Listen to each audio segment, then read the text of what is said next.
నమ ఉగ్రాయ వీరాయ సారంగాయ నమో నమః. నమః పద్మ ప్రబోధాయ మార్తాండాయ నమో నమః.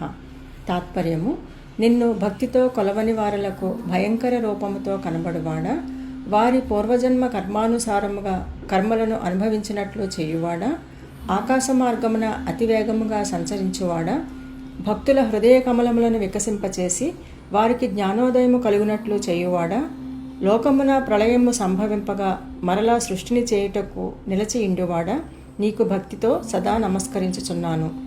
బ్రహ్మేశా నాచ్యుతేశాయ సూర్యాయాదిత్య వర్చసే భాస్వతే సర్వభక్షాయ రౌద్రాయ వపుషే నమః.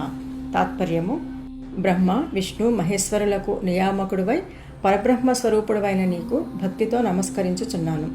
సకల ప్రాణులను తమ తమ కర్మలను నిర్వర్తించుకొనుటకు ప్రేరేపించుచు సహాయపడుచుండువాడా, సూర్యమండలమున అంతర్యామివై మహాతేజోరూపముతో విలసిల్లుచుండు నీకు నమస్కరించుచున్నాను.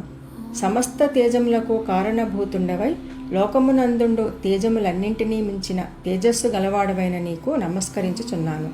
ప్రళయకాలమున సమస్తమును నాశనము చేయువాడవును, మిక్కిలి తేజస్సు కలవాడవును, మహాభయంకర రూపము కలవాడవును అయిన నీకు నమస్కరించుచున్నాను.